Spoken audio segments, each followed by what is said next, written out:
Hey there, all you lovely people. Welcome in the digital world. Welcome back to another episode of Spliced and Later. Sorry about that. I was just fixing my volume there. I had a bit of false starts before we started recording this.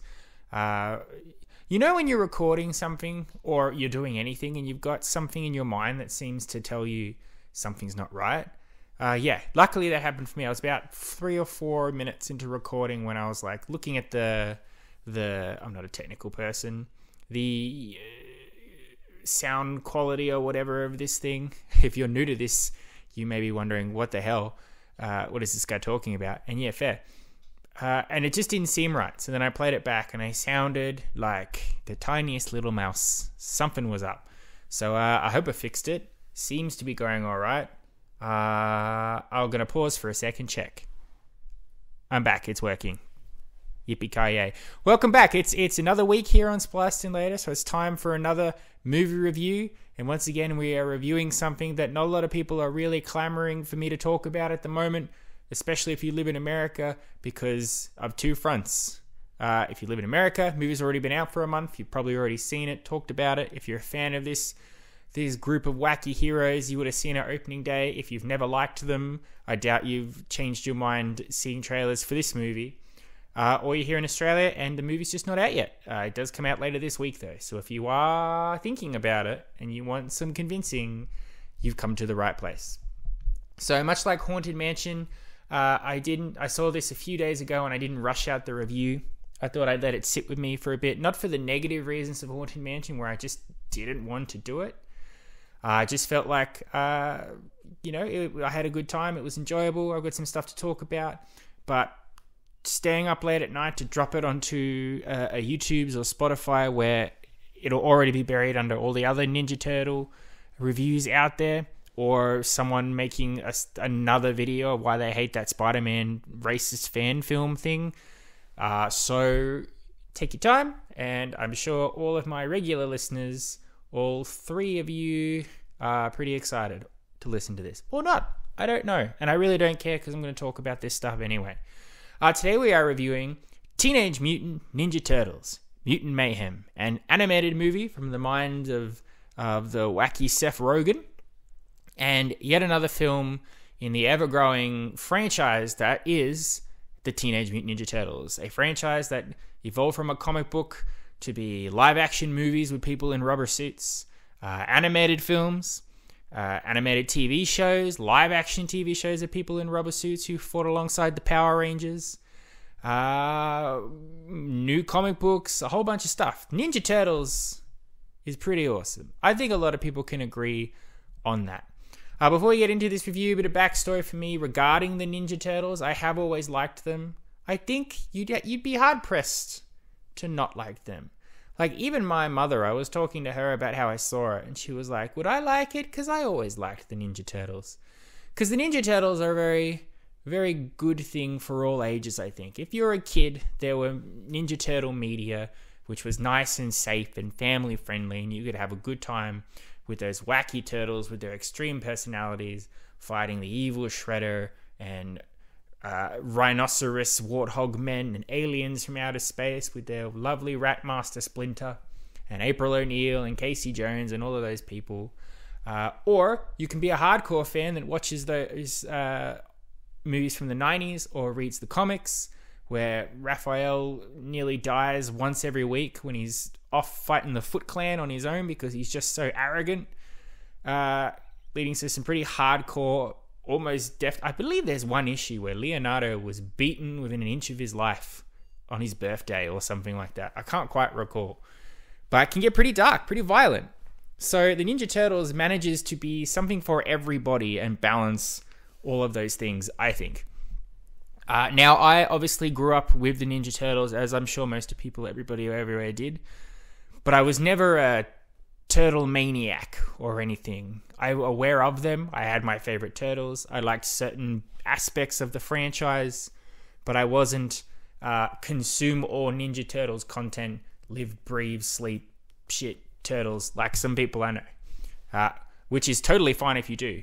If you're going to pick a franchise to obsess over, Ninja Turtles is not a bad one to pick. So that means this isn't going to be like a review where I'm going, oh, they were picking on certain aspects from the ninja lore, homaging this. I liked how they paid respect to that. That was a good callback to this or something, because I just don't know it. And I feel like if you are a huge Ninja Turtles fan, if you know everything about them, all their allies, all their enemies, there's probably going to be a lot in this movie that you will enjoy for different reasons than I did, because you will understand what they're talking about and what they're referencing and where all these characters come from. My knowledge is very, very, very limited. I remember watching the animated show as a kid, with the famous Ninja Turtle song. Couldn't tell you what happened in any of it. I just know it in my brain. When I hear that song and see the animation, I go, I did watch that. You know, Leonardo, he was always my favorite turtle because he was the leader and he had the sword. I've always liked the goody two-shoes characters, really.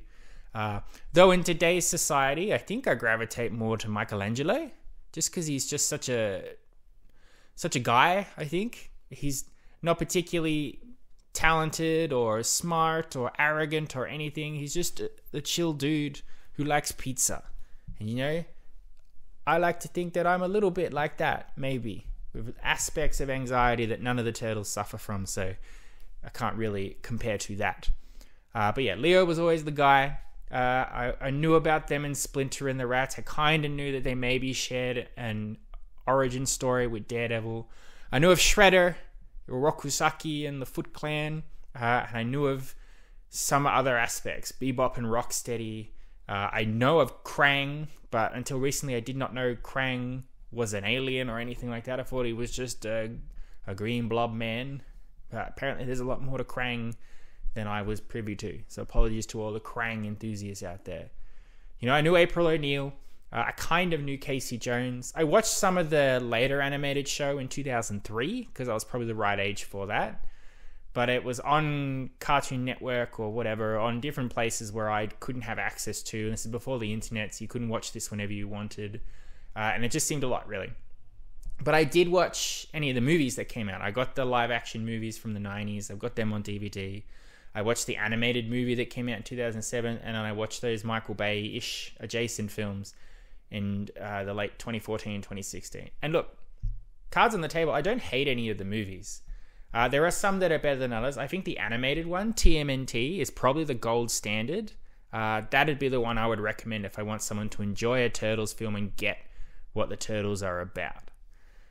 But those earlier ones where they're in the rubber suits, they're quite dark, they're quite intense, and still got a little bit of family fun to them. They clearly influenced the most turtle genre that I'm familiar with, which a lot of people are going to be angry at me about for saying here, but it's Ninja Turtles: The Next Mutation, which was on Fox Kids, and it was kind of like a sequel series to the Ninja Turtles and Secret of the Ooze, those old 90s movies, where they introduced a female turtle, Venus de Milo. They got rid of Shredder, they brought in dragons to fight them, and they crossed over with the Power Rangers.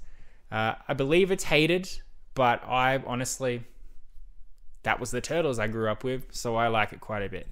And the later ones are perfectly fine action movies. They're not really turtle movies, but they're also not terribly made movies. They're quite okay, so I don't hate them like I'm sure other people do too. To sum it all up, I guess I would say that I just have a good time with the Nerd Turtles, the Ninja Turtles in any capacity. And I'm always keen to consume more content that doesn't require a large commitment from me. So I haven't seen any of the current shows that are on Netflix or whatever. Maybe I will one day. But I much prefer movies for this sort of thing because I can jump in, consume, jump out. So when I learned that this movie coming out this year, Mutant Mayhem, had nothing to do with any of the current shows that have been on or are on, and is in fact an original property idea from Seth Rogen and friends, with a unique animation style and focusing on other characters besides the Shredder as the bad guy, I thought, cool, I'll give that a go. And then I saw some of the trailers for the animation, and that looked very unique. As I'm saying constantly on this show, what I'm really appreciating about animation in this current period is the level it's risen to in terms of style, attitude, storytelling. You know, back in the Disney Renaissance, they were the kings, but these days, Disney, you got to pick up your game because you're competing against stuff like Puss in Boots, The Last Wish, Nimona, Spider-Man, any of the Spider-Verse ones, the bad guys even. There's some real good stuff, and that's just American stuff.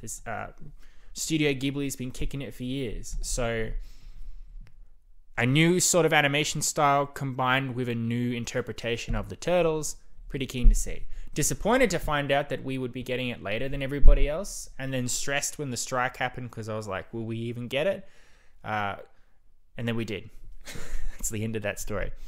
But had to wait a month. I tried to see if I could see it earlier. Didn't get a chance. And I did really want to see this one in the theaters, especially because, as I mentioned during my Haunted Mansion review, my local cinemas were doing a pizza party night where... Perfect idea, because the Turtles love pizza. So you come and watch the movie and eat a pizza. Not very particularly well handled, I will say. Even for an advanced screening, there weren't actually a lot of people there, but in the end, that's probably a good thing. Because I don't think the cinema really thought out how many people were coming in comparison to how many full pizzas they were going to have to make for each person, while also serving all these other people who are going to all these other different movies. Me and my companion who went to see this film did not actually get our pizza until about 20-25 minutes into the movie. During the final climax where the Turtles... I keep saying Nerdles. Where the Turtles are fighting the bad guys, I could still see people getting their pizzas. And it's hard. It's hard to have a good movie-going experience when you've got people constantly moving in your peripheral vision, whispering to each other, "I've got your pepperoni pizza." I really want to stress Limelight Cinemas. I don't know what this new fangled thing you've got about how you want to have a good dining experience and the movie second, but people aren't going to the movies to have a chat. Well, at least people shouldn't.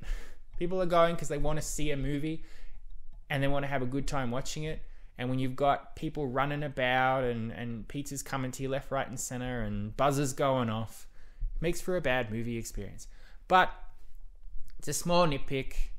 Also, the pizza was incredibly cheesy, which has nothing to do with the review. Just thought I'd say that. And I didn't even get the cheese pizza. But good atmosphere to see it anyway. A lot of people who did go are Ninja Turtle fans of my age who reminisce and remember them fondly, or young'uns who are like, "Go Leonardo!" Great stuff. So after all that, what do I think of the movie? I thought it was pretty good. I didn't think it was incredible. It's not on my top 10 this year, and it's not the best animated film I've seen this year, though it is up there. I think there was a bit of pacing issues with it, and I had a little bit of trouble with the amount of characters in the movie. There's tons. They are voiced by the who's who of celebrities at the moment. But those are small gripes in an otherwise very entertaining and fun movie. So, Mutant Mayhem, and I am just going to say Mutant Mayhem because saying Teenage Mutant Ninja Turtles Mutant Mayhem is a lot. And also, if I keep saying Nerdles, I'm just going to eliminate that part of the title altogether just to avoid any more oopsies. It is a new take on the Turtles, voiced by relatively unknown voice actors, I think. The only one I recognized has been on The Mighty Ducks show on Disney+. Splinter, of course, voiced by the legendary Jackie Chan. But in this world, they're young turtles. They haven't really been heroic or fought the Shredder or anything like that. They're just kids hanging out in the sewer with their dad Splinter, who has a very, very justified concern of the surface world and humans, and forbids them from going up there and interacting with anybody. Now, Leo, Raph, Donnie, Mikey, who I got the vibe were on the younger side of the teenager, certainly more 13, 14 vibe. They've got each other, but they want some more in their life than just going grocery shopping, doing their ninja training, and just having each other. But above anything else, they want friends. They want to go to school. Just want to be regular human turtle creature things. So they learn that there is currently robberies being committed in New York City by a mysterious villain called Superfly. So they team up with a very young budding journalist, April O'Neil, to track down Superfly and broadcast them stopping him to show the world that they are heroic and ready to come up into the real world. Turns out the Superfly, though, is an actual big-ass fly voiced by Ice Cube, who leads his own group of mutant monsters. Bebop and Rocksteady are in there. You've also got a frog iguana thing voiced by Paul Rudd, a flying bat creature thing, a singing stingray thing, all voiced by Rose Byrne, John Cena, Hannibal Buress, a whole bunch of famous names in there. All created from the same ooze. We get a little bit of origin that shows that the ooze that created the Turtles and Splinter also created this camaraderie of people. Unlike the Turtles, Superfly hates humans and absolutely wants to destroy them and replace the world with his mutant brothers instead. So now the Turtles have to rise up to the occasion and realize they are going to have to actually save New York City from essentially their own kind, from what they could have been if they hadn't been brought up by Splinter and all of that stuff instead. Then it turns into a pretty generic but solid action superhero movie where they have to team up and come together and save the day. It's a solid movie. As I said, the pacing is a little off. My friend pointed out to me perfectly when we watched it, which is that the movie never really takes a breath. From the moment it starts, we are rocketing along. If you think about it, and I apologize because my bloody cats are chasing each other. I don't know why they always do this when I'm recording, but thank you. What was I saying? Oh, yes. So we get our origin, then we check in with the Turtles, then the Turtles meet April O'Neil, then they learn about the Superfly, then they start looking for Superfly, then they meet Superfly, then they realize what's going on, then they have to stop him, then this happens, then this happens, then that happens. It's all really exciting stuff, and none of it is like unnecessary to the plot, but it really just rockets along. The movie's on a solid 100 minutes, which is great. It's not too long. But your brain does have to take a moment to go, whoa, okay, what's going on? Especially because there is a lot going on. Superfly's crew is made up of, I think, like 10 other mutants, and they all have very big personalities. So a lot of the time you're going, oh, who's that again? What's happening? Who's that? Who's he? What's going on?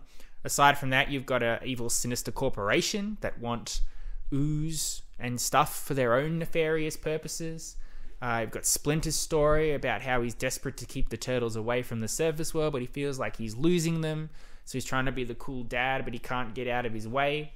And then April has her own thing going on where she humiliated herself on camera. So she's trying to reinvent her image. So she's sort of using the Turtles, but she's also the first human to be nice to Turtles. And then the Turtles have their own thing as well. There is a lot going on in a very short movie, and it happens very, very, very fast. Good stuff. You got to get to the point, but it is a lot. If you are not 100% invested in watching this movie, you will either be left going confused, or if you're a young kid, you might be like, I'm going to play with my yo-yo instead. So that's my only real big flaw for the movie. And of course, it is not really anything we haven't seen before. Not necessarily for a Turtles movie, but just in terms of an animated coming-of-age superhero-style movie. I said towards the end that I was a little disappointed. It sort of just became what we've seen 1,000 times before in other superhero movies and other action movies, where there's this big thing smashing around, causing destruction, so everybody has to try and take it down, teaming up, using skills. It's good when everybody rallies together. You always get that sort of upliftingness, but it's like, I feel like I've seen this 9 or 10 different times before, and the only difference is it's in a Turtles movie and it's an animation that I haven't seen. So that's all that is, though. But you also have to give it props for doing something different with the Turtles property that none of the movies have done before. All of the movies have relied heavily on the Shredder. You know, Shredder and the Foot Clan, his connection with Splinter, death-defying ninja battles in the rain on top of rooftops. And none of that's in here. The Shredder is not in this movie in any capacity that is relevant. The Foot Clan, any sort of sinister origins for Splinter. Splinter is just a rat who just comes along the Turtles and decides to raise them. There's no ninja-ness about him other than he sees it on TV and thinks that's a good way for the Turtles to learn to protect themselves. So that in itself is refreshing. While the thing that they do is kind of generic, for a Turtles thing, at least it's not the same Shredder stuff we've seen a million times before. So that's pretty good. I guess you're having your cake and eating it too, but the cake that you've got is not quite the chocolate cake that you wanted, but it's almost there. So give it props for that. I really, really, really liked the Turtles. I think that's the main thing here. The Turtles, as I said, I don't know the voice actors behind them, but they were extremely fun to watch, extremely relatable, and a joy to see them work together and succeed. One thing I noted after seeing the movie that I think has been detriment in all the Ninja Turtles stuff, at least that I've seen, is the boxing in of the Turtles' personalities and their drives and what they do. Even the Ninja Turtles animated song is all about describing the Turtles' main thing that they're known for. You know, Leo is the serious leader. That's all he cares about is leading the team and doing the right thing by Splinter. Raph is very intense and angry and a one-man show sort of thing. Donatello is too smart for his own good, all about the machines and gadgets. And Mikey's just the laid-back dude who enjoys his pizza. Good personalities for all of them, but that thing was always their defining trait. It always drove what they did in every movie. Raph would inevitably go off on his own and throw a tantrum. Leo would be inconsolable and have to talk to Splinter about what it means to be a leader. Donatello would create a machine that would stop the Shredder's plan, and Mikey would make a couple of jokes or two. In this movie, that stuff is still there, but it's not at the forefront. It's in the background. It's like it's a little quirk that each of these turtles have. But for the most part, they are very similar in personality, which would make sense because they've all grown up together. They've been doing the same thing. They would act the same. And they have a really good rapport to each other. There's no manufactured angst between them, no tension, no unnecessary arguing. These turtles are lockstep with each other in every decision they make through the whole movie. The only slight difference is Leo sort of learning how to be a leader. Not that being a leader overcomes him and steps him away from everybody else, but just, if I am a leader, what does that mean? How do I be a leader? What is that to this particular team of turtles? But for the most part, they're just cracking wise. They're filming TikTok videos. They're gossiping about Avengers Endgame and other pop culture stuff. All the pop culture references here work because it's like that's how teenagers talk. They're always talking about the thing they've seen on TV or read in a book or whatever. So of all the characters in here, the turtles to me felt the most human and the most relatable. And I think that is by design, because the animation in here is very unique. It's not like anything that I've seen recently anyway. Everything has this like weird plasticine bulbous look to it. And obviously by design, it's done to make the turtles and Splinter and the mutants, despite being what they are, look relatively pleasing to the eye. And then all the humans in here look absolutely disgusting. They're ugly, they're obese, they've got drooping skin, wonky mismatched eyes, cauliflower tiny ears, big bulbous noses. They look more monstrous than the actual monsters themselves. Obviously, it's a good storytelling visual way of teaching the lesson here that everybody may look different, but not everybody is necessarily what they are on the surface, all of that stuff. It took me a little to get used to it, only specifically for the human stuff. When they were talking, they did not seem real. But luckily, April came along and was like, oh, okay, she works for me, so I understand what they're doing. And I liked April's whole vibe as well. She wasn't let's be real, a lot of April in those older stuff is like the yellow jumpsuit. You know, every young boy's fantasy was to one day meet April O'Neil, I think. In here, she has a pretty interesting personality and quirk, and the way she handles herself is a very 2023 April O'Neil. That is not, April is in our movie, Megan Fox is hot, get her to be in it. You know, that sort of thing. So she was great. Jackie Chan as Splinter was my almost favorite thing in the movie besides the Turtles, because Jackie Chan, he played Splinter like this geriatric old man who's very out of touch, but loves his children. It was a unique take on Splinter, because Splinter has always been very serious and wise, but in here he's like using cardboard cutouts and sock puppets to try and convince the turtles to do something or another. He's confused easily. He doesn't understand what is happening. But when push comes to shove, he is a ninja master. That's why they got Jackie Chan to voice him. So he was great. He said milking a lot in this movie too. If you ever thought a movie should say milking, this movie will test your ability to hear that word as many times as it is in here. Mutant cast, they weren't actually in that movie as much. They come in quite late, and then, as I said, everything's happening at a rocketing pace, so you don't really have much time to really appreciate them. But I think Ice Cube was a pretty good Superfly villain, and then some of the voice acting obviously stood out more than others. Paul Rudd, the wonderful Paul Rudd, steals a lot of the scenes he's in. Some you notice straight away, like Seth Rogen as Bebop, but then I found out at the end that John Cena was Rocksteady, and I was like, I had absolutely no idea, because I think he said like 2 words in the whole movie.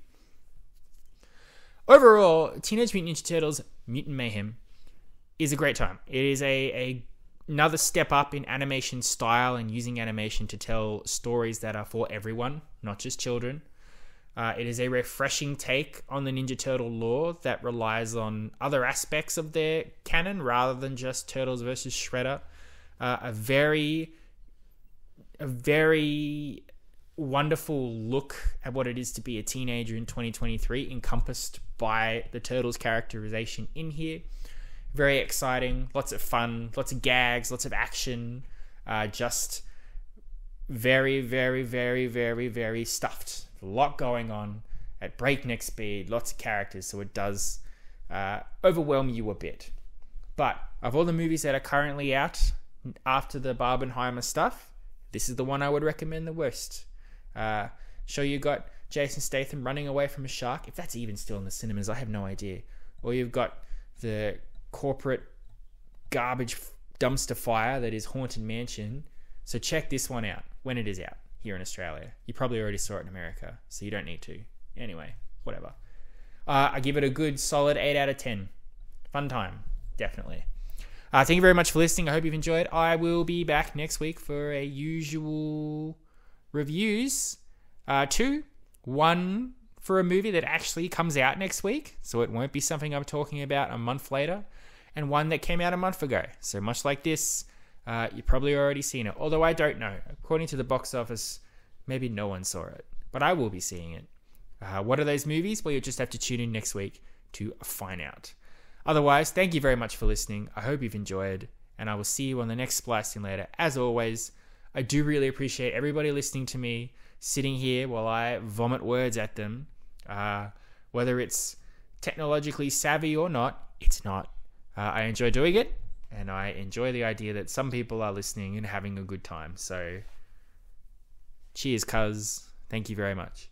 Until next week, I love and appreciate you as always. You've been spliced in later. Adios, muchachos. I'll catch you next time.